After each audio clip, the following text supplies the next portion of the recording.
First, I would like to invite Ambassador Ib Petersen, the permanent representative of Denmark to the UN, and Ambassador Sebastiano Cardi, permanent representative of Italy to the UN, to offer opening remarks. After this, I'll turn to the President of the UN General Assembly, Mr. Muggins Licketoft, before turning to our panel. And we'll hear first from Ambassador Petersen. Thank you very much for the introduction. And I would also like to thank IPI for organizing this meeting. Welcome to all of you. It's good to see such a good turnout. We have from the Danish mission been very pleased and very happy with the project, being involved with this project. We were happy that we were able to support the report, the production of the report. And I'm sure it will be a very solid foundation for not only today's discussions, but also the discussion that we're going to have in the coming days at the high-level event in the General Assembly. As we all know, the UN is met with an increasing demand for effective response to violent conflicts and transnational challenges such as mass migration, terror, and violent extremism. And it's important to notice that in the face of these challenges, we all, member states, stakeholders, and so on, we all expect more from the UN, not less. And these three reviews on peace operations, or the three reviews that we had last year on the peace operations, the peace-building architecture, and the implementation of Security Council Resolution 1325, were exactly undertaken to identify how the UN can deliver more effective, better on these expectations. And hopefully they will also guide a new Secretary General to help make sure that it actually happens. But it's complicated. We know that the fact that the three reviews actually resulted in more than 600 pages of reports and 300 recommendations is an indication of just how complicated these issues are. And obviously, it's not easy for any of the involved parties, neither the Secretary General, neither the UN Secretary or the member states, and not least the civil society and other stakeholders, to digest these multitudes of new ideas. And I would say in preparing for the Danish presidency of the General Assembly, we had from the beginning considerable focus and attention to exactly the issue on how we could promote a coherent follow-up on the reviews, and in particular, how can we make sure that we're looking for the synergies in following up. And I'm sure PGA will explain more about that in a few minutes, but I think this is where exactly today's report comes in. It's extremely, I think, interesting to read, inspiring to read, not least because it kind of identify, as was said, the interlinkages between the three reviews, between the recommendations, and where we can actually seek and how that can be integrated in more, as I said, in the seeking the synergies and more coherent follow-up and recommendations. I think actually this approach can turn out to be quite decisive for also the successful implementation of the goals of the reviews. It's been gratifying also to see good Nordic cooperation also in this report, as was mentioned, the Norwegian Institute, NUPI, and the Swedish Dag Hammarskjöld organization. This is actually a good tradition. Sweden played an active role as chair of the Peacekeeping Commission, and many of the Nordics are active, very active this week too.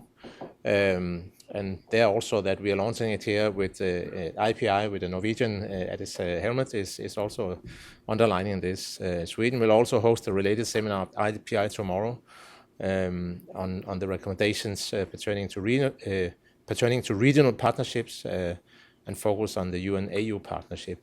So we will also, from a Nordic point of view, be working very closely together, but first and foremost in trying to promote and ensure a coherent follow-up among all member states in the Secretariat, and hopefully very much in the field.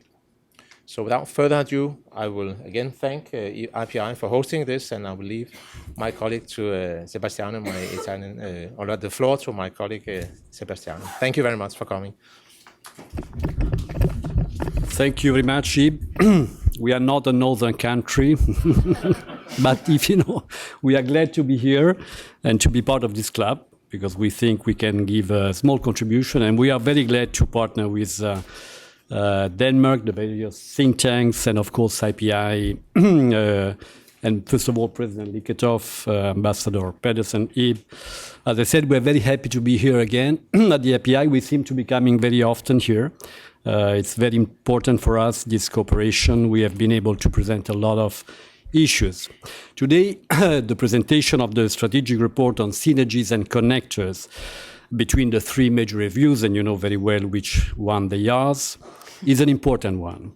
And by the way, the high-level thematic debate of the General Assembly on peace and security organized by President Liketov will be a defining moment, we think, to assess trends and challenges, and we look really forward to the upcoming discussion. And by the way, Mr. President, I would like to thank you for the work of preparation that you are doing in view of this debate, because the debates have also to be prepared to be effective.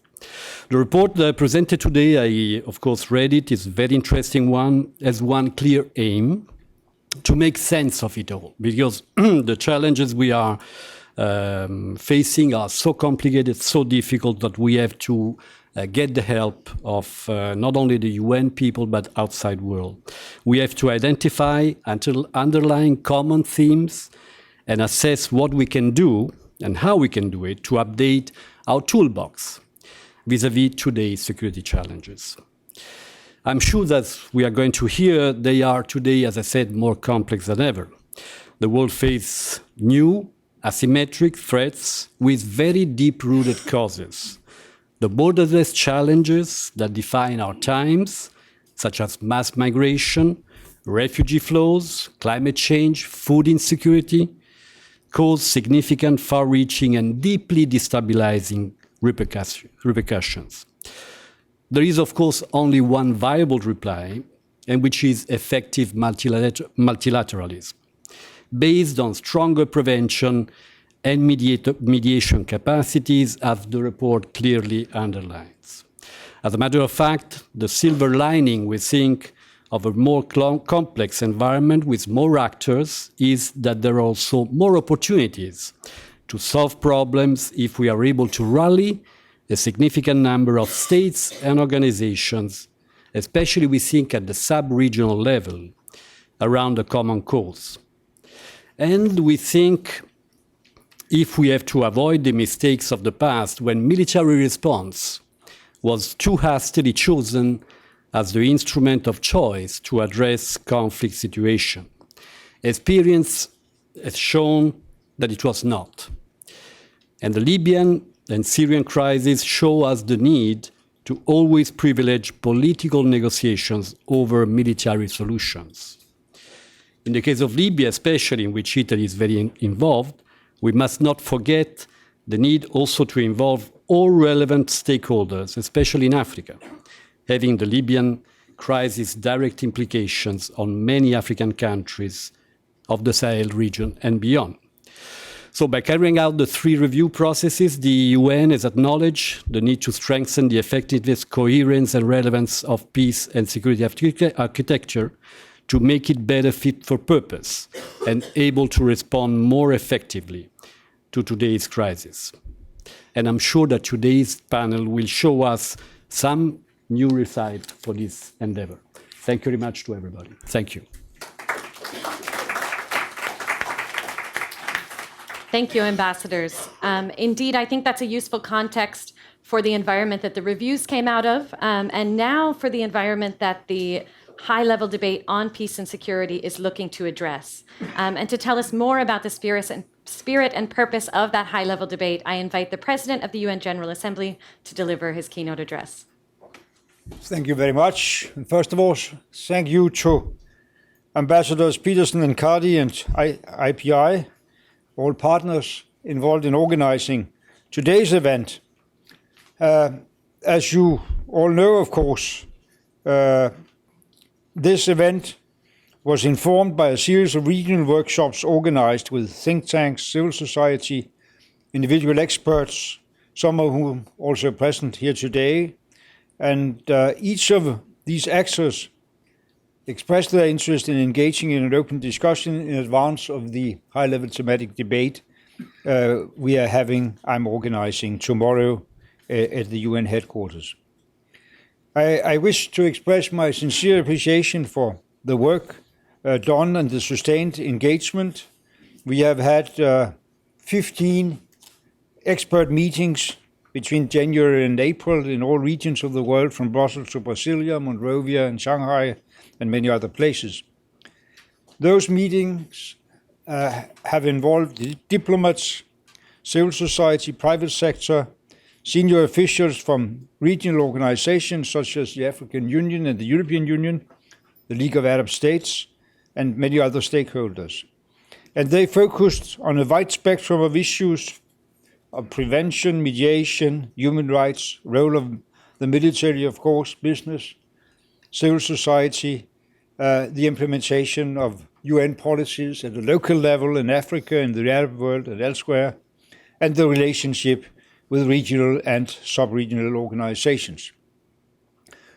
The IPI report has managed to draw some key conclusions from this overall process, which in many ways addresses the synergies between the most recent UN peace and security reviews. It also alludes to some of the fundamental questions that I hope we will see member states and others address at the high-level thematic debate tomorrow. I think the overarching question is this. We have seen in the past year that United Nations has got more global relevance for member countries in the decisions of sustainable development and climate.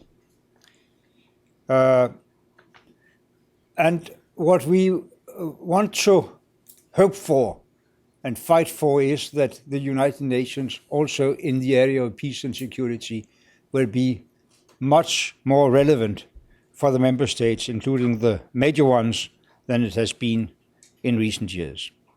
That there is an understanding, hopefully emerging, between major countries in this world, that the challenges they are facing also in the field of peace and security and fight against terrorism, they have more common interests than they have different interests, and that the common interests will emerge and be strengthening the role of the United Nations.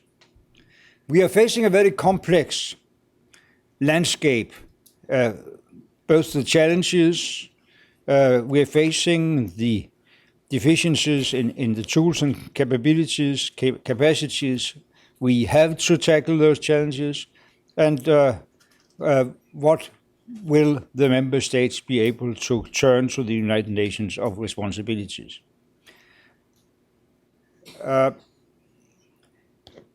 We need the major powers to engage directly with the UN in the relevant fora. It has to do with the Security Council and its way of working, of course, which is not within my authority to deal with, but it's the overarching question: how can we get the Security Council to take action at due time? We are facing new and complex conflicts. We have to address how to deal with the non-state actors and the terrorist groups. And I think a very important question, which also will be one of the thematic ones tomorrow, is: should the UN in our peace and security activity deal with the fight against the terrorist groups? We have also a connection between the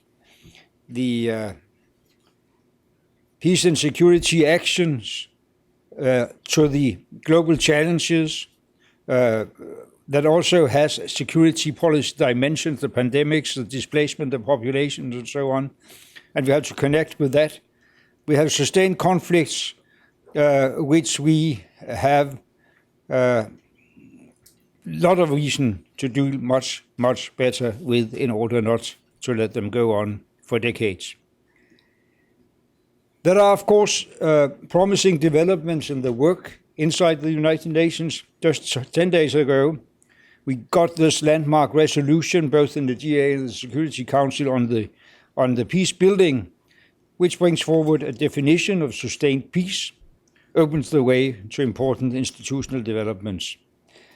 We have a question of how, more generally, to deal with prevention and finance it better, so that we will have a better balance between prevention and cure in our whole work with peace and security. That has also to do with financing and maybe, hopefully, at some point, a unified financing of the prevention efforts and the peacekeeping operations. I think the high-level thematic debate tomorrow will be very much discussing the challenges facing the next Secretary General as the outgoing actor and moral authority in strengthening the work of the United Nations in the field of peace and security. Focusing on what makes the UN relevant as a platform for dealing with issues related to peace and security in all member states, be them major regional or local powers, regional organizations, and coalition of states. And of course, very much also the question of how to involve regional organizations in a combination with the United Nations, even more in regional peacekeeping and peace building. We need a strengthening of the toolbox in the United Nations.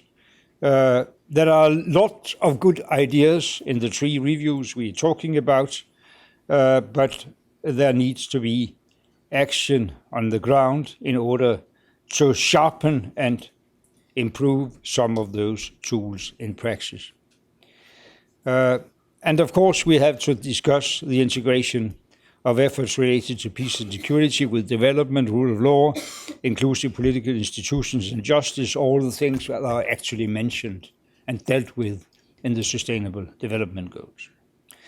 Let me finish here by just saying with your help and that of those who made such great contributions to the discussion in the past part of the year, including the IPI report, I hope that we will move some way forward in responding to these questions today, tomorrow, and on Wednesday, and that we can provide a very good roadmap for the next Secretary General of the United Nations. Thank you.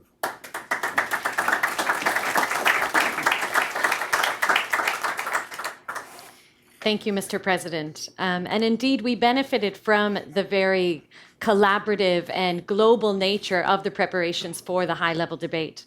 I'm happy now to turn to our panel. You have their biographies in your program, so I will introduce them only briefly.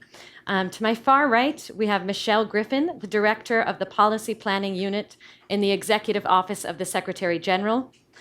Beside me is Stephen Jackson, the Chief of Policy Planning and Guidance for the UN Department of Political Affairs, as well as Pablo Castillo-Diaz, the Protection Specialist for Peace and Security in UN Women.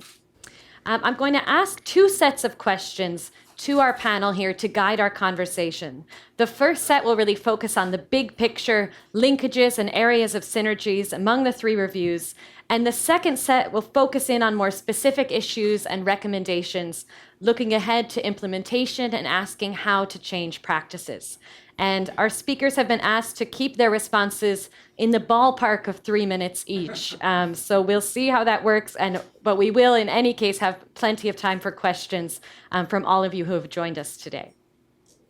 So, Stephen, I'd like to begin with you.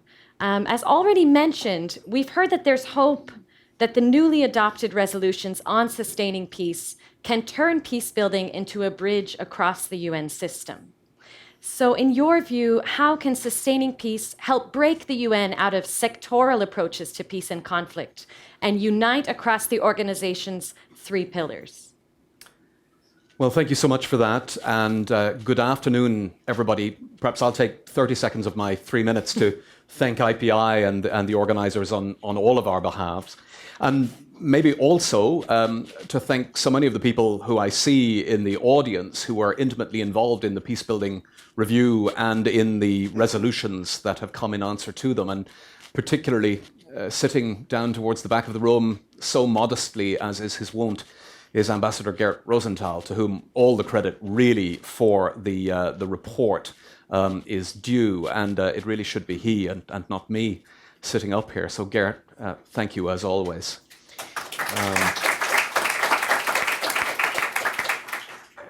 If you forgive, I will also reframe the question ever so slightly. What does the concept do, but also the resolutions? Because as the PGA has just underlined, the resolutions from the Council and the General Assembly in response to the report of the Peacebuilding Review have literally just been adopted. The ink is just drying, and they are profoundly ambitious. In 8 closely argued pages, they go from adopting this concept of sustaining peace, which I'll come to in just a second, all the way down to a really quite detailed policy prescription as to how that should be carried forward at different levels and by different groups of stakeholders and actors. If you haven't had a chance to look at Resolution 2282 from the Council and its counterpart from the GAI, I really thoroughly recommend it to you. Sustaining peace, I think the best way to understand it is as a translation into today's operational and political realities of the promise of the UN Charter to save succeeding generations from the scourge of war. And what the resolutions remind us is that that is why the United Nations was established, and that we need to understand the task of the prevention of violent conflict as one that spans across all phases. So as the resolution says, prevention of the outbreak, escalation, continuation, and recurrence of violent conflict. So from the before to the during to the after. And as a responsibility of all of the different sectors of UN activity. And so as the concept paper for this meeting points out, yes, those of us working on the formal peace and security side of the House, but also on the human rights side of the House, on the development side of the House, and the need to break out of these silos. And I think the report and the resolution really, the resolutions plural, really give you a very detailed roadmap of how to do that. But they do stem from a fundamental recognition that the fragmentation of the United Nations is nothing other than a reflection of our general fragmentation on the planet. The fragmentation at the geopolitical level, the fragmentation at the intergovernmental level, and reproduced all the way down. So starting at the sort of the normative level in the United Nations, but also all the way down to very important questions of how we're organized internally within the Secretariat, within the agency's funds and programs, and down to the very separate ways in which even we're budgeted and financed, and how all of that is reflected of a prioritization that really needs to shift.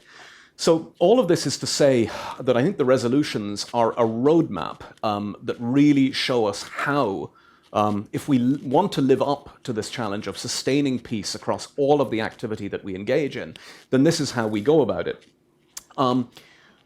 I could go into detail, and perhaps we will in the question and answer, about what the resolutions say for different key sets of stakeholders. For example, how the Council and the Peacebuilding Commission should relate to one another, how the United Nations system in the narrow and the World Bank, the IFIs, the regional development partners should relate to one another. So there's much more to say about that.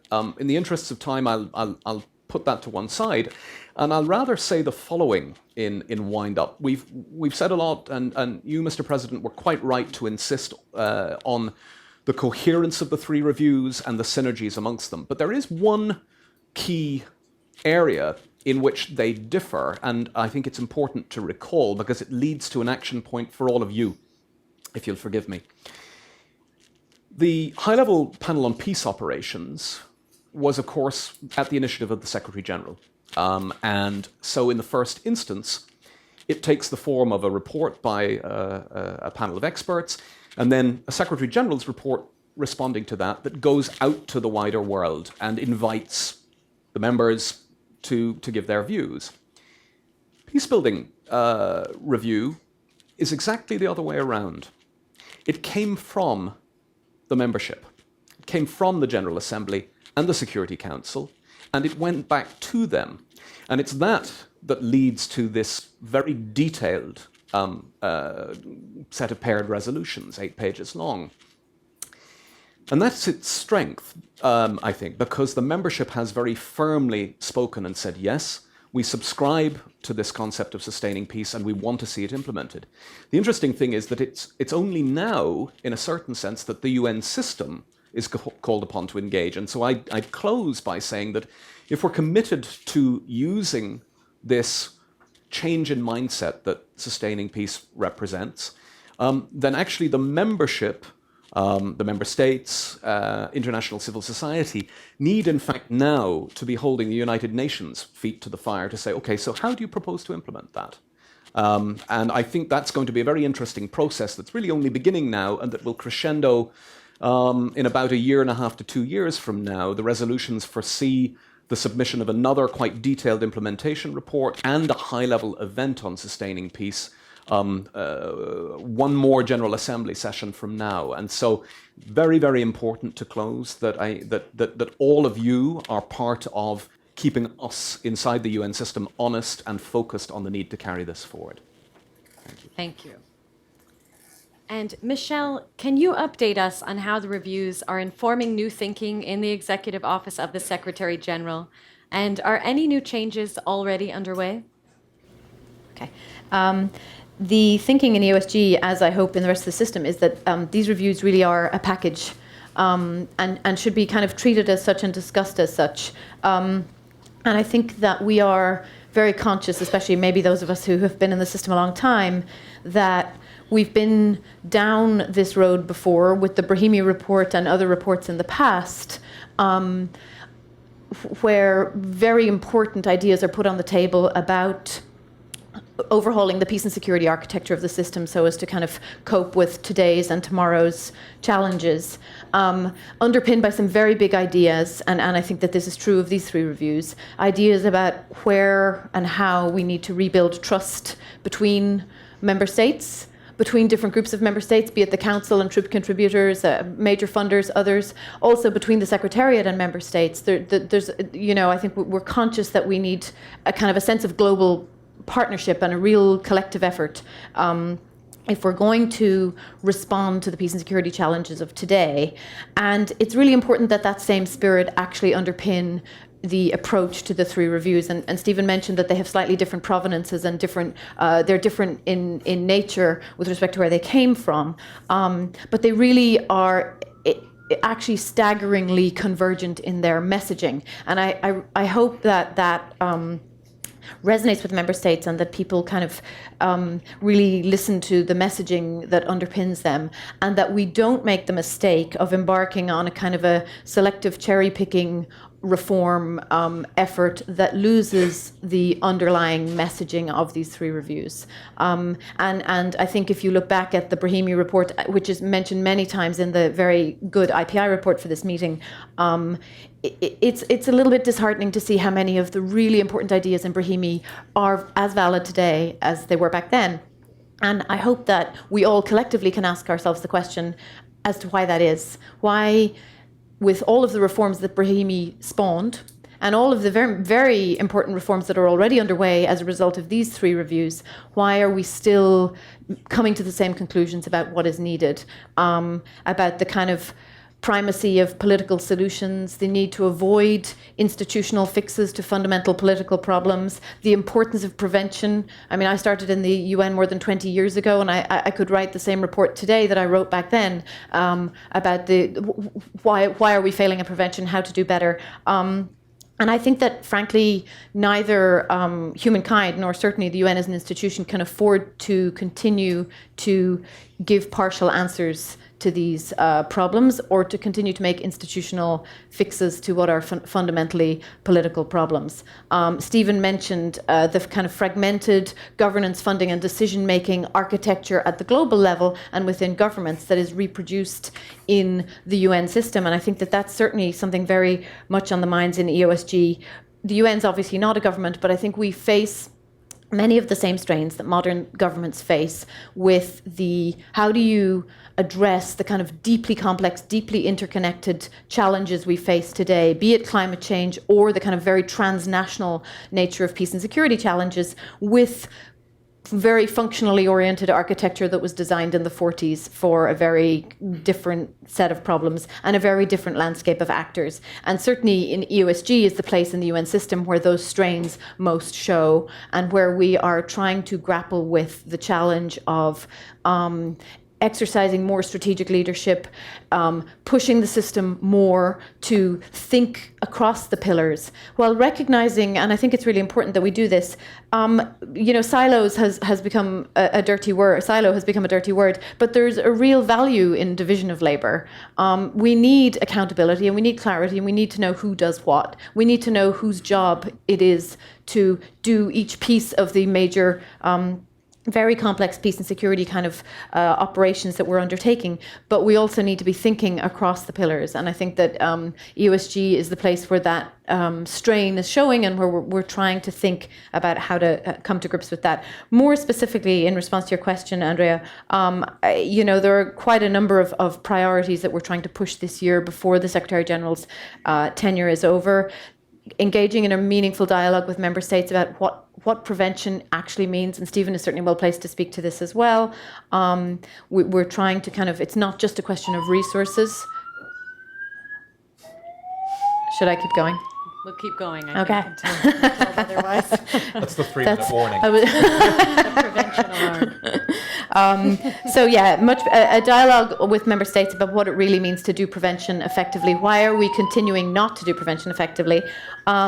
Much clearer and earlier directions and decisions down into the system on mission planning and mission transitions.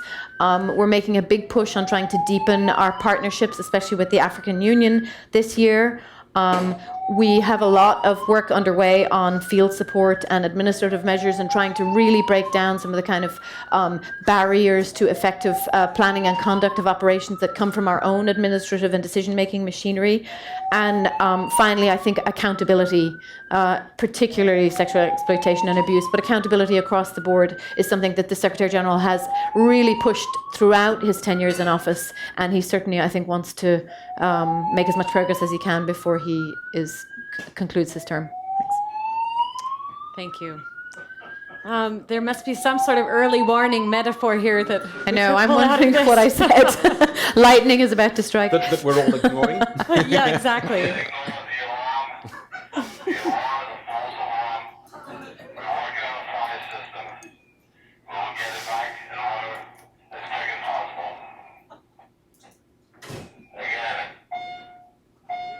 Hoping that's it. This is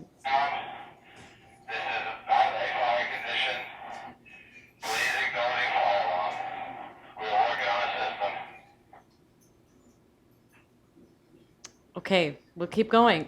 So I think the two speakers so far have pulled out for me what have been some interesting tensions in doing research in this area, which is that on the one hand, we're talking about quite technical organizational change, system reform issues, but on the other, this really speaks to the core purpose of the UN and its continued relevance. So if we can push ahead despite the alarm, let's see. We are in the process of resetting our alarm. It is a false alarm. Please ignore I totally lost it. at this time. Thank you. Great. So we'll turn now to Pablo. And we've mentioned sustaining peace as a potentially uniting framework. We also write in this report about the Women, Peace and Security agenda as one that has the potential to unite the UN. It has a cross-cutting nature. We often speak about it in relation to peace operations, to peace building, to human rights, and to development. So Pablo, kind of push for implementation of the various kind of lagged pieces of the Women, Peace and Security agenda help to connect, not necessarily break down, but to connect the UN silos? It has to. The Women, Peace and Security agenda has been identified by the Secretary General himself in this very room and many times since as one of these connectors that you so ably identify in this report. I think there are three reasons for this. One is that at the heart and the genesis of the Women, Peace and Security agenda, there's this deliberate intention of broadening the traditional notions of security into something much more holistic. And actually, this is one source of that we face in terms of backlash or resistance to this agenda in the Security Council, but also a source of strength and support from member states. It's precisely the reason, it's precisely the way in which we bring together different elements that would traditionally be considered to belong in the human rights pillar of the UN or in the development pillar of the UN, from the political and economic empowerment of women during and after conflict to, should I soldier through? The preventive power of gender equality, to the way that all forms of violence against women need to be addressed from a peace and security lens, whether they happen in the increasingly fictitious front line or battlefield or in the confines of someone's home. Secondly, because I think the global study, which is actually sadly responsible for a lion's share of those hundreds of pages, it demonstrates effectively how many of these things are interrelated, and brings out a growing body of evidence for how gender equality is connected to the likelihood of a state resorting to force with a neighbor, or how the security of women is actually the most reliable predictor of a peacefulness of a given state, or how women's spending patterns has a huge impact on post-conflict social and economic recovery, or something IPI has worked extensively on, how women's participation in peace talks actually increases the likelihood of the conclusion and durability of peace talks. And thirdly, because it's extremely relevant to the current context, the current peace and security context. If you ask me about salient trends, I would think first of the current refugee and migration crisis, which has enormous gender underpinnings, and the rise of violent extremist groups, many of which have made it their agenda to subordinate women's rights. This is their stated policy agenda for the state that they wish to establish, as well as the women's movement perennial call for greater investment on prevention and less on armaments and military investments. Just very quickly, something that has happened in the last few months since this global study was implemented that I think is important. One of the main recommendations of the global study was that the Security Council have a mechanism specific for women, peace and security, that something that had been fought for 15 years and that has finally come to reality. And I think that's one place, one instrument where this connection and this breaking the silos can happen, and is already happening in the first 3-4 months of the existence of this body. Because we bring together, we connect council experts with both UNCT and mission, human rights, heads of human rights, but also heads of UN women, different UN offices, the SRSG, the DSRSG, and they can speak about issues that transcend traditional peace and security and go into human rights and development issues that affect peace and security as well. Thank you. Great, thank you. And indeed, in this report, we do also speak about various inclusive mechanisms that the Women, Peace and Security agenda and its advocates have pushed for over the years, such as civil society reps speaking in the council, that have then gone on to benefit everyone and have been drawn on by male and female representatives. So yes, we agree. I think that that's one that can really connect and push us towards the people-centered approach that the reviews recommended. So Michelle, I'll turn to you first this time, and we'll hope for a quieter setting for your answer. Looking ahead, which policy issues do you hope member states will champion? We've already mentioned here how important it will be for member states to take pieces of this agenda forward.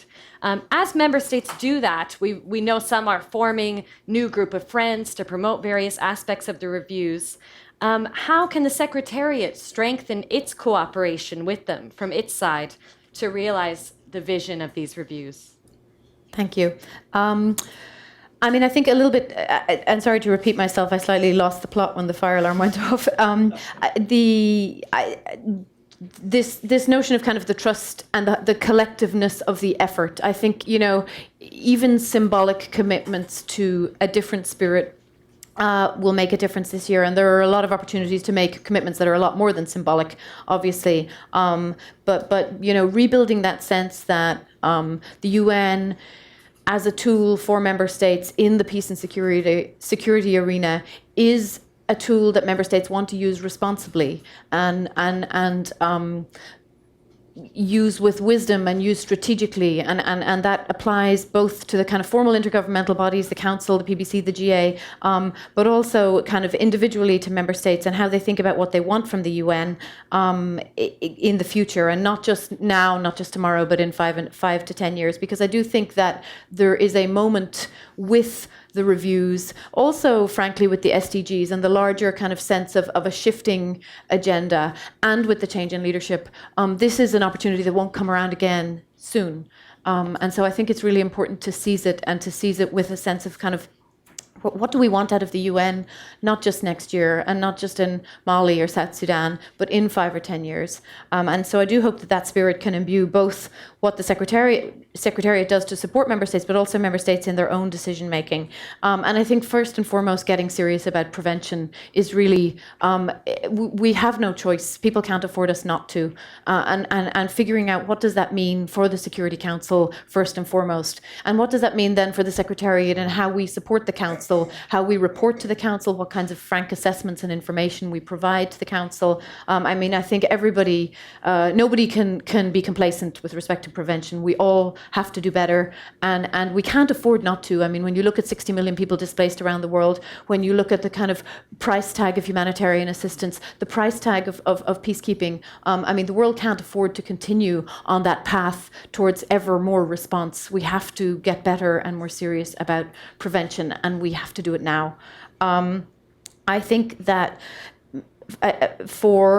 this is back to the point Stephen made, for the UN really to make the kinds of changes that are required to its own decision-making and administrative machinery, those changes need to also begin to happen in capitals and at the intergovernmental level, really without a fundamental look at the kind of governance and funding and oversight environment in which the UN peace and machinery operates. I don't think we're going to actually get the kind of fundamental shift that we need to adapt the UN to the peace and security problems of tomorrow. We're still largely throwing country-specific solutions at problems that are no longer country-specific. So I do hope that member states also, again, in the context of looking at the humanitarian and the development machinery, are thinking about, you know, what kind of system do we want in 5 years' time? The disincentives and imbalances that are built into the funding environment in particular are really, you know, I think have become a critical problem. Partnerships more broadly between, as I said, between member states and the Secretariat, amongst member states, between the Council and troop contributors and others, I think extremely important, and something that we really want to make a push on this year. And then finally, in terms of what member states can champion, oh, sorry, I've got 2 more points. One is the piece of the accountability equation that rests with member states. I mean, the Secretary General cannot be clearer on this. He is committed to doing everything he can on sexual exploitation and abuse. But he can't do that unless and until member states also take their part of that kind of challenge seriously, and he really needs them to do that. And then finally, I would say, you know, let's not forget the ideas in the Hippo report in particular that were, for very good reason, not taken up by this Secretary General, because he wants to leave those to his successor, because they are long-term structural issues. And I hope that those won't be forgotten in the kind of next couple of months. Some of them are very important to the future functioning of the peace and security machinery. And I think we learned an awful lot of lessons in the last couple of years with UNMIR, with the chemical weapons exercise in Syria, that, you know, when member states need the UN to deliver, and when the urgency and the political will is there, A, it can deliver, and B, the machinery can be used in all sorts of flexible and creative ways. But I think that those things happen only when there's a kind of a convergence of massive urgency and political will. We need those things to happen all the time. We need that to happen in South Sudan, and we need that to happen in Mali, and we need it to happen in Central African Republic. We can't wait for the kind of crises that are so much in the headlines. We have to be able to do that, everywhere that people need us. So look at those situations and say, what worked there, and why aren't we doing that everywhere? Thank you, Michelle. Somebody hates me up there. So I think, yes, indeed, drawing out prevention, such a strong call on prevention, funding, and accountability. These are some of the areas that member states can champion, and that also cut across all three reviews. So, Pablo, if we can push on, I think I will. Accountability is one theme that cut across the reviews and in practice cuts across the UN system. Of course, it's a very important issue for the Women, Peace and Security agenda. What steps are needed now to advance more accountability for protection and for violence committed in relation to peace operations? Thank you. I think three of the challenges that the high-level review on 1325 identified were not surprising the three challenges were not surprising to anyone, and those were lack of political will, lack of resources, and lack of accountability. And behind the lack of accountability one was the idea that for 15 years we have been putting forth a number of very good recommendations that are in many ways unenforceable or unenforced, and that we sometimes lack the teeth, the sticks, the carrots, the conditions, the incentives, the actual concrete measures of how these would be implemented. And the global study in many ways is an attempt to advance some of the ideas for increased accountability. With regards to peace operations, it's important to understand that the responsibility to implement gender equality obligations in a peacekeeping mission lies with the SRSG, the leader of that mission, not with the gender advisor. And so something that was very good in the peacekeeping report was this idea that we needed to refine the senior compacts, the senior manager compacts, as well as the performance assessment tools for SRSGs. And the peacekeeping report actually included three examples of indicators on how they should be implementing the Women, Peace and Security agenda. And these were commitment to implement to mainstream gender across all mandated tasks of the mission, and some of the recommendations from the consolidation of protection functions to having senior gender advisors in the office of the SRSG, to ways in which all of the substantive units of the mission working on civil affairs, on electoral affairs, on security sector reform should also be using all entry points to implement gender equality. So that's one area.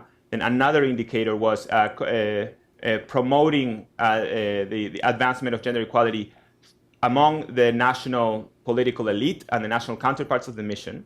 And then the third one was measures to actually increase gender parity among the mission's own staff. And actually, in my view, number 2 and number 3 are incredibly related, because our power to do number 2 it depends strongly on how well we do number 3. And for that reason, actually increasing the gender parity and what missions look like is actually a much more urgent priority than it may seem. And we always seem to leave it for sort of gradual and progressive increments, whereas it's actually a huge problem already, where we sit across national counterparts asking them, where are your women? And they always can ask back, where are yours? And that's a problem that I would like to connect actually to what Michelle was talking with regards to sexual exploitation and abuse, which is an area where the Secretary General is focusing strongly on increasing accountability.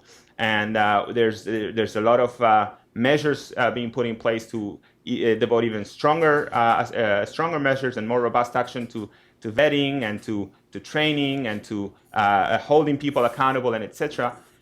But there's another one that I think is just as important, which is, where are the women?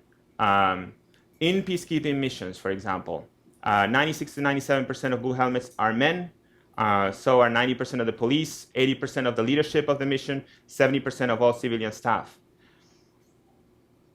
If a perpetrator is identified, his supervisors, and I say his because there has never been a woman alleged as a perpetrator of sexual exploitation and abuse since the UN keeps track, is also likely to be a man.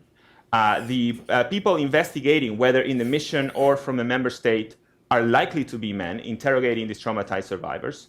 The people in the courts back home, if it gets to that, are also likely to be men, and so are the decision makers that decide how all of this is handled.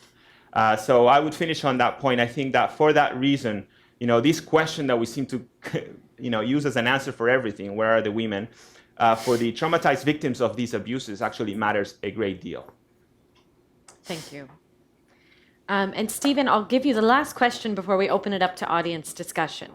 Another recurring issue across the reviews was the difficulty of UN mission transitions. Challenges arise from financing to leadership to continuing political support. So to go back to the sustaining peace framework, can sustaining peace in practice help address this? And what would that look like? Well, you won't be surprised to hear me say that the answer is yes, it can. But the reverse is also true, which is to say that I think a number of upcoming cases or likely cases of UN mission transitions, depending on the will of the Security Council, but there are several that are likely to ensue in the next year or two. Those are likely to be the first big test cases for our commitment collectively to changing our mindset and our way of working. So to the extent that we succeed or we fail in assisting those countries to carry forward their peace consolidation, we will know whether we, the United Nations, and we, the membership of the United Nations, were serious or not about this mindset change. What I think it will look like, well, let's go back 10 years to the creation of the three peace-building entities, the PBSO, the PBF, the PBC. It was the view of the advisory group, and that was based on a number of case studies where we actually looked at success and failure, in particular post-transition. And it was their finding, and nobody, I think, can really be surprised, that despite the valiant efforts of those three entities, it was never going to be the case that the creation of those three alone could fill what Kofi Annan called the gaping hole in the UN's ability to carry forward peace consolidation. So what does sustaining peace, what would be its implications for a post-transition moment? It would mean that the whole energies of the UN system and of the international community need to remain engaged precisely in accompanying those countries that up until now we frankly might have thought, well, all right, that's kind of dealt with. We don't need to worry about that so much anymore. Let's keep focused on the hot crises of the day. And that simply isn't the case. And regrettably, alongside the small number of peace consolidation successes that we've had in recent years, are a litany of relapses, of which the most graphic, of course, was Central African Republic, but perhaps joined also by South Sudan. And those cases were very, very influential on how the advisory group thought about the notion of sustaining peace. So concretely, if you take the resolution and it's broken out into sections, as the report, with implications for different sets of stakeholders. So clearly, one important set of stakeholders are the intergovernmental organs. So how does the Council arrange itself to continue to follow countries that move through a transition of this kind? How can it best draw on the energies of the PBC to assist with that? What can the PBC do? And the answer, I think, that was given by the resolutions is that the PBC can engage a much broader set of actors than the Council can. It can bring together key partners like the IFIs, the regional development banks, global civil society, regional organizations, neighboring member states, and of course the member state itself of concern, both government, civil society, and broader stakeholders within that society. It can bring all of those voices together. It can try to assimilate and arrive at a common view of what the challenges are for peace consolidation going forward beyond the mission transition, and then bring that back to the Council. The Council, of course, is a sovereign entity and is free to ignore that if it finds it not useful. The acid test will be, is that advice useful? And I think that there are, and I even see some of them in the audience, some member states here who are already thinking ahead to those couple of very key transition cases. But I think it is going to engage a much broader set of actors, and including within the UN family. So it simply isn't going to be sufficient that in, let me name a few of the contexts, I think Liberia is a real test case that is coming up. I think from a different point of view, Côte d'Ivoire, and perhaps from a different point of view again, Haiti. It isn't going to be sufficient for one entity in the United Nations system to think, well, that's now my job. It will remain the job of everybody in the United Nations to continue to provide support, accompaniment to the national actors. And I think that's really what sustaining peace means. Thank you. And thanks to all of you for sticking with us through a long discussion as well as those alarms going off. But now it is your turn. So we'll open up to audience discussion. I'll take a few questions at a time. And as is our custom here, if you can identify yourself with your name and affiliation, and if you wish, you can address your question to a particular speaker. And I'd also like to thank President Likhatov for sticking with us and participating in the question and answer session here as well. We'll start in the front row. I'm John Hirsch with IPI. First of all, thanks to the PGA and the four of you. It was just a tremendous presentation. I want to push you a little more on the idea of sustaining peace. This comes from my colleague, Yusuf Mahmoud, who's not here today, and I think who was the intellectual driver of this idea. And at a recent meeting, Mr. President, where I heard you speak, you said something like, whatever needs to be done should be done in the first 3 months of the next Secretary General's term in office, because after that, everything will settle in to whatever is decided. So I want to kind of try to draw you out on how much you think the idea of sustaining peace, which means focusing more on political approaches to conflict resolution rather than on troop deployments and sending peacekeepers around the world, and that's not to denigrate their role at all, but the sustaining peace theme, how much do you, the five of you, think that the member states, first of all, have absorbed this concept? Do you think they really know what this is all about? Or do you think they don't know what it's all about? I'm trying to ask this in a very broad way. Is this a theme that's on their minds now? And I know you're pushing this, Mr. President, very hard, along with the four of you up here with you. But, and if they're not cognizant of this, what more do you think any or all of you could do in the next 5.5 months or 6 months, so that otherwise, if we're here a year from today, and this is just another why didn't this happen discussion, that'll be kind of difficult. So I'd appreciate your thoughts. Thank you all. Thank you. And looking out here, I know we have a few both think tank partners as well as member state experts who've been very involved in the sustaining peace negotiations. So I hope for a comment from someone soon as well. And then the third row here. Good afternoon. My name is Mel Duncan from Nonviolent Peace Force. One of the synergies, especially in HIPPO and the 1325 review, was the focus on unarmed approaches to the protection of civilians. This was strongly stated in HIPPO and was more specifically described in 1325. It's especially relevant with Pablo's comments about women in security. Of the unarmed civilian protectors in the world today, 40% are women. And that makes a very different mix in terms of the field. Also, the approach is different.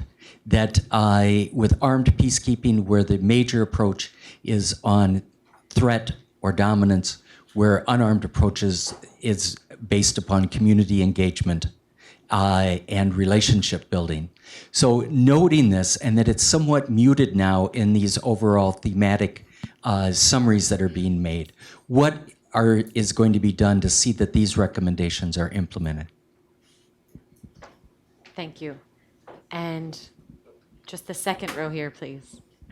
Hello, Henrik Hammarskjöld. I'm from the Dag Hammarskjöld Foundation, and we've been a partner to the review and to this process for quite some time. I could add on to the previous comments with, next time we meet like this, there will also be a fourth report on youth. So the same question that was just raised could probably just be expanded to that. But I was going to start with sort of 3 really quick snapshots from some seminars we just did. One here in New York on financing, which basically concluded pretty much along the line of the president, what you mentioned about the success of sustainability and environment, and how we have actually failed to create that success around peace building. But there is perhaps an opportunity to build around sustaining peace. We also had a seminar in Accra just 2 weeks ago on the reviews, and I was sat and monitored this and moderated this, and came to the conclusion that we might now risk a sort of a Shakespeare syndrome here, where these reports are quoted but not read, because among these regional organizations there was very little knowledge about the actual recommendations. About the reports, yes. About the synergies, yes. But about content, no. And the third, also consultation we held only a couple of weeks ago in Liberia, focused on the fragmentation and overlapping frameworks at country level. So this brings me to both the opportunity of this new business model, if we can call it that, but also the recognition that this is a strange business model that the private sector never works with, because there is no sort of overview or organizational review that is automatically connected to this. I agree on these first 3 months that there is an opportunity, but it has to be seized and something has to be done. And I think there is a huge value in the report focusing on the connectors, not so much on the silos. And I think it was a very good reflection you made also, that it's very important to keep the division of labor. And I don't think that's why the alarm went off. Are you sure? I think that alarm should be on until we find these connectors, though. But I would like to focus on another dimension of the business plan, and that is something that all communities actually work with, and that's financing. There is no financing model for this. The Age report tried to come up with one. There is an element left of it in terms of a report looking into the use of assessed financing. But financing stretches all across the system. On the international system, the UN, financing the UN itself. On regional organizations, please note that the AU does not work with their own financing, but is totally reliant on external financing. And at country level. And also adding there the whole notion of the political complexity that all the reports are focusing on.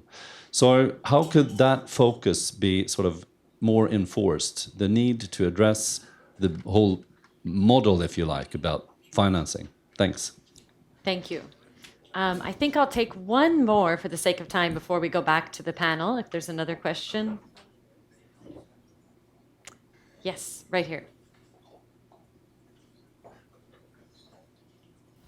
Thank you very much. Thanks to the organizer and also the organizations behind the very useful paper that you've put together. I'm going to take the call from Stephen Jackson to member states to hold the system to account, starting right now. So my question is really how we avoid a situation where we ask a fragmented system to put together a report on how they're working together, being very naive member states thinking you are going to overcome this fragmentation on your own. But I've heard from 3 very important offices here represented in the panel here today that you're committed to doing things differently. So I'd like to ask if you could elaborate on how you are going to work differently to really ensure that sustaining peace is an agenda for the entire UN system. Thank you. And especially because you're webcasting, can you introduce yourself? Of course, I'm sorry. My name is Lotta Segerström. I'm working with the Swedish mission. Thank you. Okay, so back to our panel. I think, Mr. President, we'll begin with you. A question on sustaining peace. Are member states championing this? As well as was raised of this concept of it's really in the first 3 months, I've also heard it said the first 6 months of the new Secretary General, that we can see some change happen. That's a very, very good question. I don't know the answer. I hope it's yes. I hope that these reports will be actually read. And I hope that there is, in the broader sense, a parallel understanding developing in the United States and the United Nations. I mean, the thinking of President Obama, which I very much agree with, is that you can solve no international problems with a third or fourth war in the Middle East. You have to negotiate. You have to mediate. You have to stop non-proliferation by negotiating with Iran and not starting a war against Iran. You have to You cannot force your way in Syria either without invasion. You have to negotiate. And if this understanding is actually developing in the global thinking after the mixed experiences in Afghanistan and the catastrophic one in Iraq, we can hope that kind of parallel understanding will develop also inside the United Nations about how much on the military arm and how much more in order to avoid the necessity of using the military arm. One of the things that strikes me in this organization the few months I've been here is that when we're talking about budgets, there are two very stiff positions. One from the G77, every new idea has to be financed with additional budgets, and one from the so-called like-minded countries that pays most of the bill already, saying everything has to be paid by reprioritizing the existing budgets. I'm not sure none of these positions are right. I think that the demand for more money to deal with more problems is there, as well as the demand for reorganizing and streamlining many activities in the United Nations right now. But I think it's a wrong idea, in my personal opinion, to let it end up always with a zero-sum conclusion, because the number of problems we have to face are increasing. Think about the explosion in humanitarian relief needs, with twice as many people being refugees now than I think 5 years ago, so on. We have to understand that there is a need around at different places for more funding, and certainly there is in the whole idea of peace building needs to be financed. The whole idea of more efforts on mediation and the possibility of using the instruments of peace building even before conflict breaks out has to be strengthened. We need to have more money for doing that. If that can be financed by dwindling down some of the very costly peacekeeping operations, yes, good. But we have to do it anyway. Thank you. Thank you. And I'd like to turn to you, Pablo, next, perhaps to pick up on this issue of unarmed protection of civilians. And if I may, to link that to something which we were actually discussing before the event. As you yourself admitted, so I can repeat it, the global study was massive and had many, many recommendations. And so, of course, some of these we haven't heard as much discussion of. Issues like unarmed protection of civilians that were across all three reviews and are now a bit more out of the conversation. So how do we pull those back in again? And then I'd also love it if you could touch on financing, which is such an important area for prevention linked to gender equality. We know from the global study and other documents that less than 2% of global peace and security funding is going to any gender equality programming. So what can we do about that? Yeah, I'll start with that one. I think one new development that's important for member states to pay attention to is the establishment of the Global Acceleration Instrument on Women, Peace and Security and Humanitarian Action. Not only is financing one of the major gap identified in the global study, but particularly funding for women's organizations on the ground in conflict-affected settings. This is something that we've identified for many years, and this is a very serious attempt by member states, UN agencies, and civil society organizations working together to solve this. I just arrived from Colombia. Women's organizations on the ground are the ones doing this work, and they don't work in silos. They have to be paying attention to the peace negotiations in Havana as much as they have to pay attention to the Congress in Bogota. And they work across all elements of human rights, development, peace, and security. For them, it's day-to-day life, and it's all integrated seamlessly. But they're doing this on a shoestring. They really have no resources, and that means that we're talking about then very committed activists working 16 to 17 hours for 2 to 3 years, and then relying a lot of on volunteers. So this is a serious attempt at channeling more serious and more predictable resources to women's organizations in a particular set of countries. And so I urge you to look at this new instrument and help it with new funds. On what have we been doing and what needs to be done, and I think and then connected to unarmed civilian protection. Sorry about the laundry list. I apologize if this sounds a bit dull, but one of the things where we're trying to work differently. So UN Women in particular has put a lot of effort, and it takes a lot of effort to inform the preventing violent extremism agenda, which has been a traditionally gender-blind agenda, and it's a new territory for us. That's one. With the Department of Political Affairs, we're renewing our mediation strategy jointly based on the findings of the reports, as well as we're engaging in the new sort of prevention effort across the organization as much as we can. With the Department of Peacekeeping Operations, we're starting to collaborate on how to, in a coordinated manner, transition from when missions withdraw to the country team and national counterparts absorbing some of those functions, as well as for the first time trying to look at the black box of the peacekeeping budgets and how they can advance gender equality obligations, how we can understand what those budgets are doing and track and hold them accountable. We're continuing our very strong collaboration with the Peace Building Support Office. That's not so much a new way of doing things, but more of a continuation.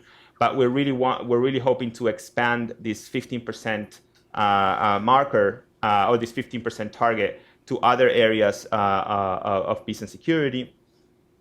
And finally, we've put a lot of effort into the informal experts group of Women, Peace and Security in the Council, and that has been a real innovation for us that I think has a lot of potential to bring together different parts of the House. Having said that, there were many other recommendations, including unarmed civilian protection, which we have done nothing about. And I think there is a strong need to have a review of the whole set of recommendations in the global study and see how we take them forward in the next few months. And I would very much like to invite you to UN Women to maybe have a technical working meeting with the Department of Peacekeeping Operations or other relevant colleagues to see how exactly we can implement the recommendations on unarmed civilian protection, because they were very compelling. It's a methodology that has proven to be extremely effectual to not be prominent in our toolbox. Thank you. So Stephen and Michelle, I think I'm going to address the same question to each of you and ask you to answer briefly, so we'll have time for a couple more questions, which is simply to avoid the Shakespeare syndrome that we heard about. How will you work differently?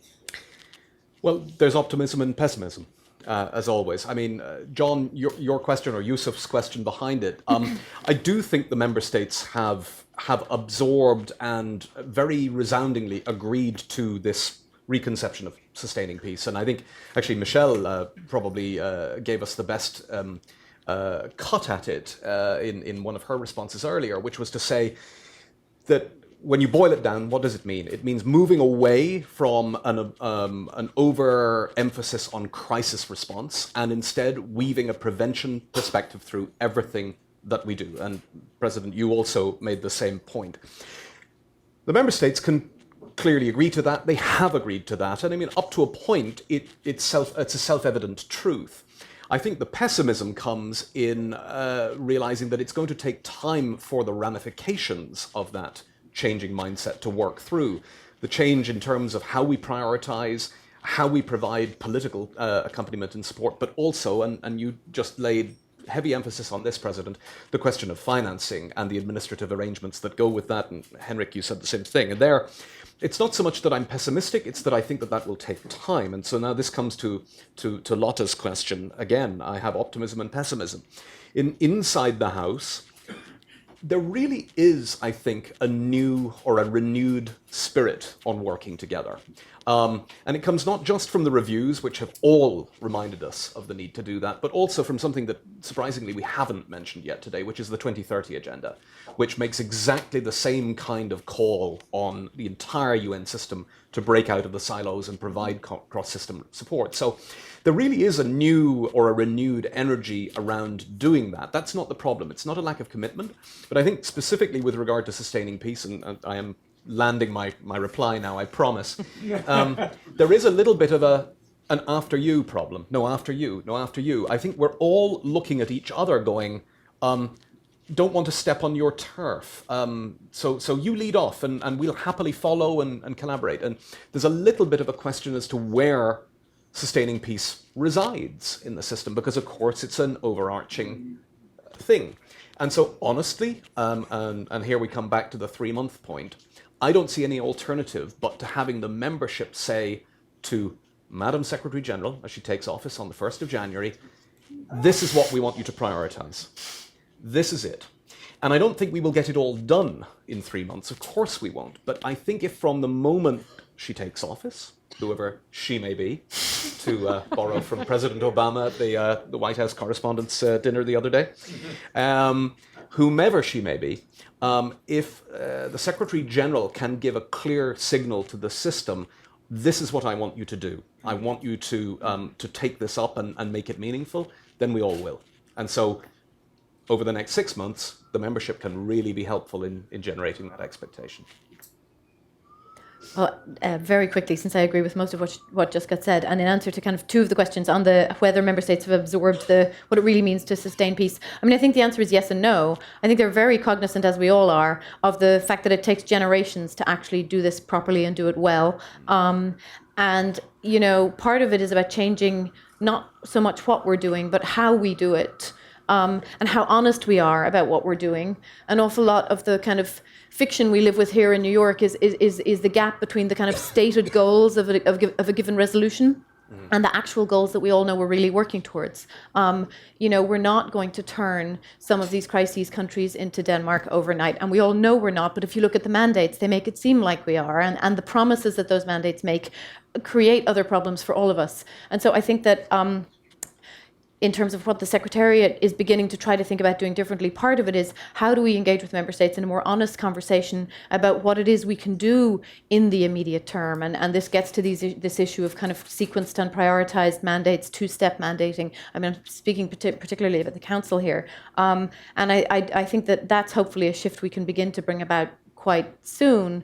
We have a lot of opportunities coming up, I think, for mandate revisions, transitions, where, you know, doing things slightly differently, beginning to send slightly different messages about how the Secretariat and member states actually engage in that kind of dialogue is a place where, you know, change can begin. But Stephen's point is right. The member states, I think, this year above all, need to take this agenda as a whole and champion it kind of through a big transition, so that we don't lose that 3 months or 6 months or whatever it might be. Thank you. And I can take maybe 2 more questions. We have a few here. Okay, we'll go with you 3 if you can go quickly, and then Cedric maybe can wrap us up. Good afternoon, General Guha, ex-Indian Army. The Hippo report has a very fundamental chapter on the use of force for the protection of civilians. This also includes a section on arms strategies. I do note that it's 9 months, and I think we're going as per what we expected in terms of time frame. But consensus from the member states is still coming in. So I wanted to get a view from you all. What is your hope on the recommendations on this very specific chapter?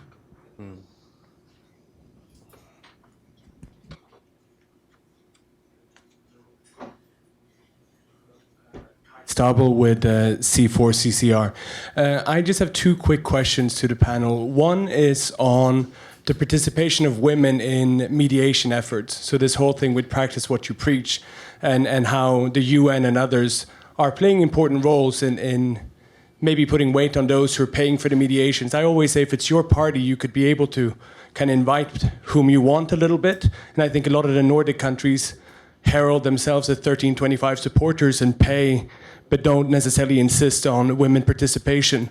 So I'm wondering how also the UN is approaching, how can we move from this 4% participation of women we've seen in peace negotiations over the last decade and a half, which is rather embarrassing, to be honest. And the second question also deals with leadership.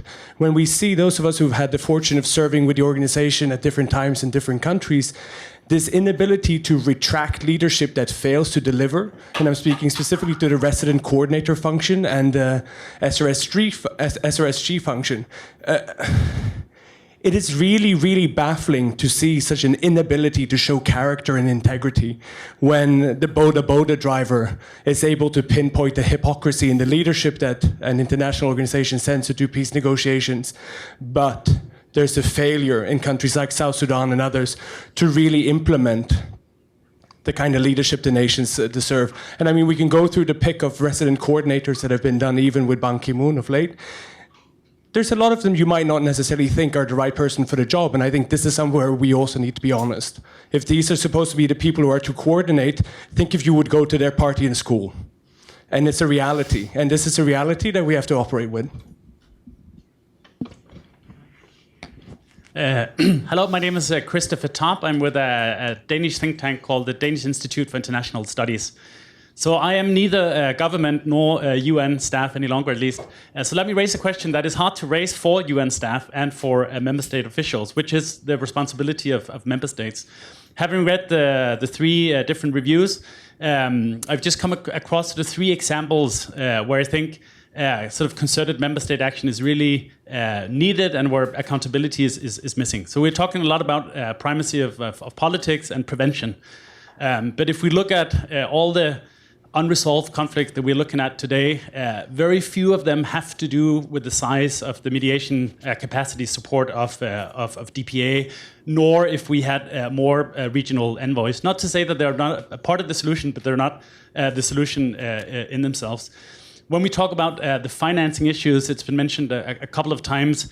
You know, it's the peace building resolution is great, but on the financing issues is absolutely essential. And kicking the can further down the road is not really a solution. And then the last example, which is sort of a personal a pet grievance, having worked with the Peace Building Support Office before, is all the language around the Peace Building Commission and all its shortcomings and its advisory role vis-a-vis the Security Council. I mean, the Peace Building Commission, if you want the Peace Building Commission to work, just make it work. Invest in the capacity that supports it, so it can provide good peace building analysis and good peace building solutions. I'm sure then the Security Council will start listening and actually dedicate time and resources to be PBC members, active PBC members. I mean, everything starts with the political will to do so. So we can talk today about how to hold the UN system to account, but I think quite a few of these very fundamental questions actually lie with the membership.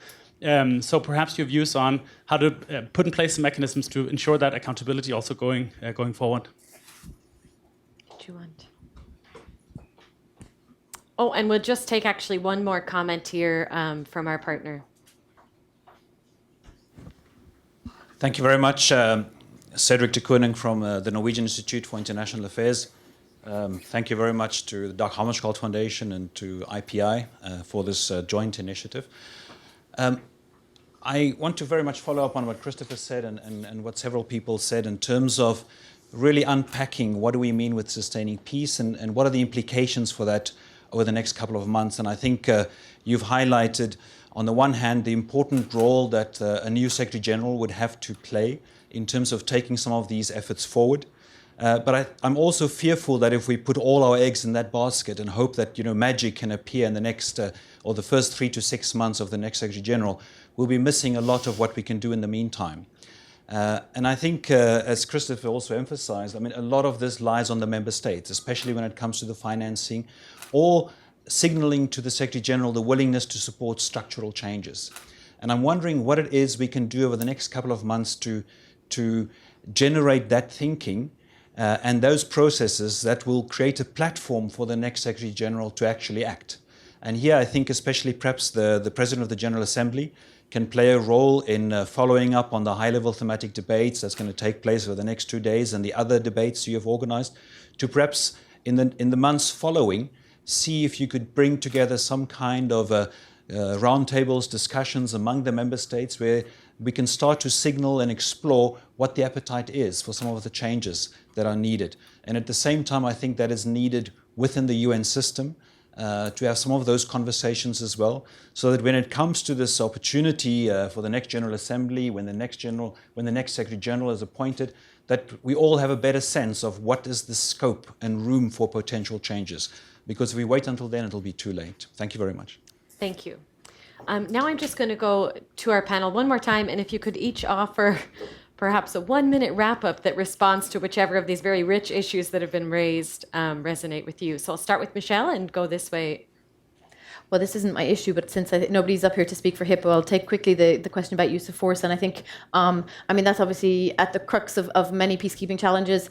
I think that it starts obviously with clearer, better mandates, all of the trust that I spoke about earlier. It also starts with troop contributors feeling that they have more ownership and investment and understanding of the mandates that are given and the tasks that they're being asked to undertake. But it also requires them to be clearer about what kinds of caveats they might have on what they want their troops doing in the field.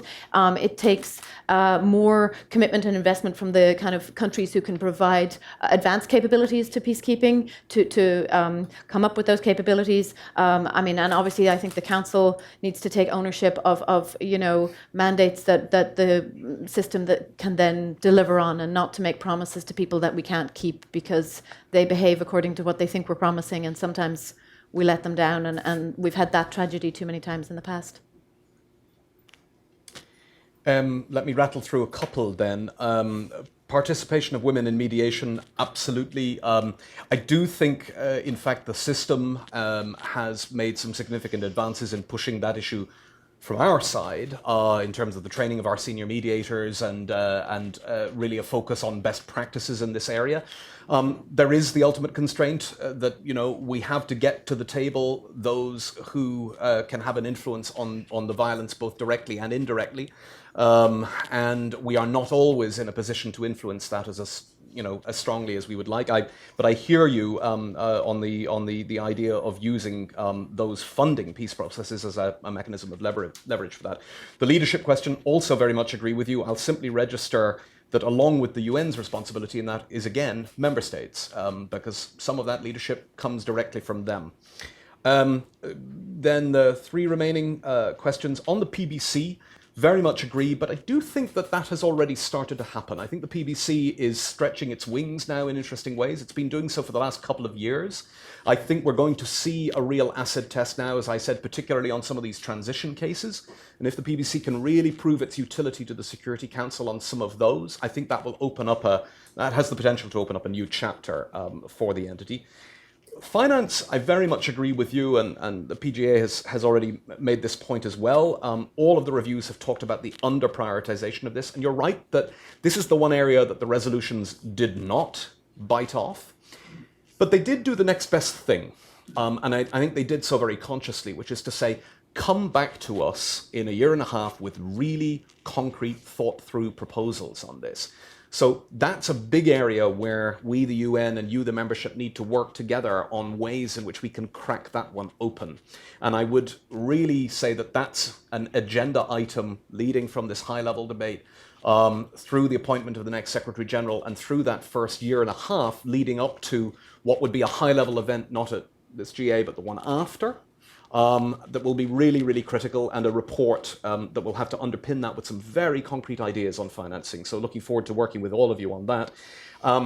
So then as part of that, well, I very much agree, Cedric, with your point that we need the membership to help us now, and Michelle has said it, sustain this momentum, begin this process of unpacking, helping the UN better to understand what you, the membership, meant through these resolutions. And so now is the moment to be doing that as we prepare the in-tray for the new Secretary General. And so I think this has been a very useful event helping us kick that process off, but we need to look at other ways to sustain the conversation. Thank you. Thank you, Pablo.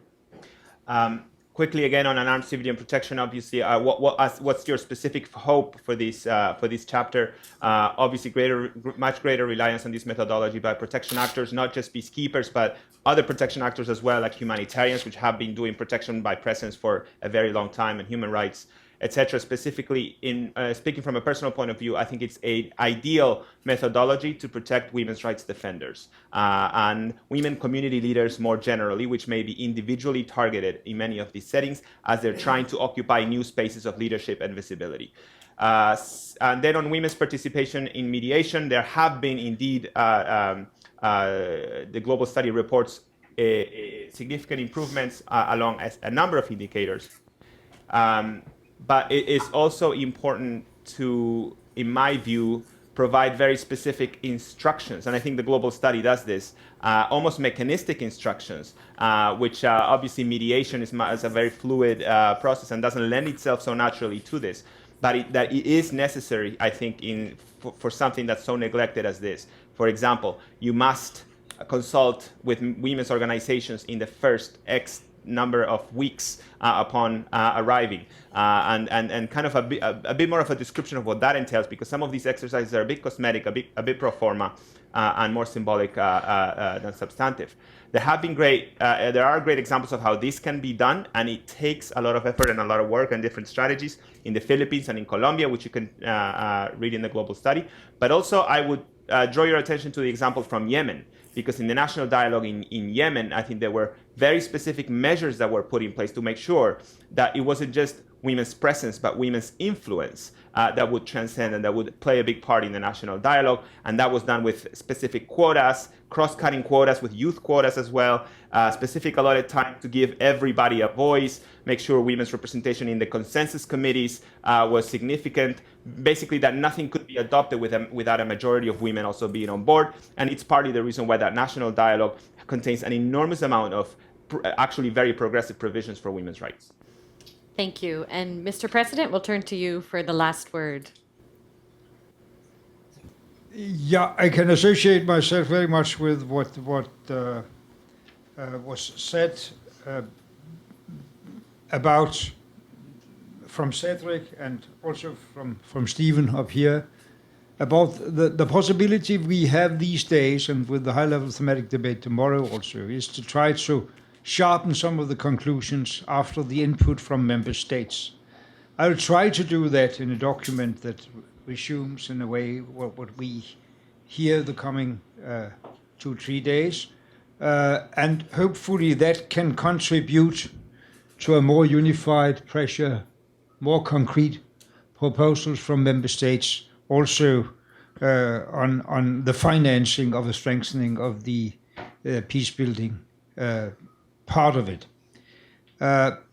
The other side, of course, has to do with leadership in the United Nations. And what I hope is that if there is this developing understanding among major powers in this world that the totality of existential problems we are faced with, be it climate, sustainable development, counter-terrorism, war in Syria, proliferation of weapons of mass destruction, if that understanding that we have more common interests than we have diverging interests is there, it could lead also to the understanding that we need a very strong personality as the Secretary General of the United Nations. Not only a personality strong enough in herself or himself, but also a personality able to recruit other strong personalities in this organization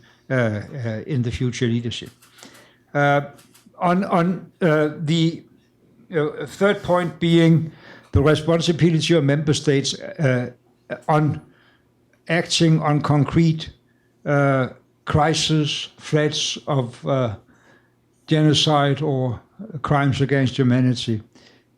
I think after Rwanda and other terrible events in the 90s, but in particular after Rwanda, of course, the situation in a country like Burundi is very much under observation. We have seen the African Union going maybe two steps forward and one back again about direct intervention, but the tension is there. We have seen the Security Council going out there. We have seen the Secretary General going out there, and I'm quite sure that this much stronger attention to the risk in that particular case, but take it as a typical case of the situations we have to deal with, has up till now prevented a much worse development in that part of the world. But of course, we need much more consensus on what to do if it blows up anyway. And well, it's a work in process. I hope that this discussion today, combined with the very qualified discussions we're also having tomorrow and day after tomorrow, will help us one big step further on. Thank you. Thank you. Thank you all for joining us. I won't wrap up because we are over time, but I think one big takeaway for me is this message on we need flexibility and creativity in the system all the time, not just in the most high-profile crises, and that this needs to go from a cooperative operational level all the way up to the UN's highest leader. Thank you.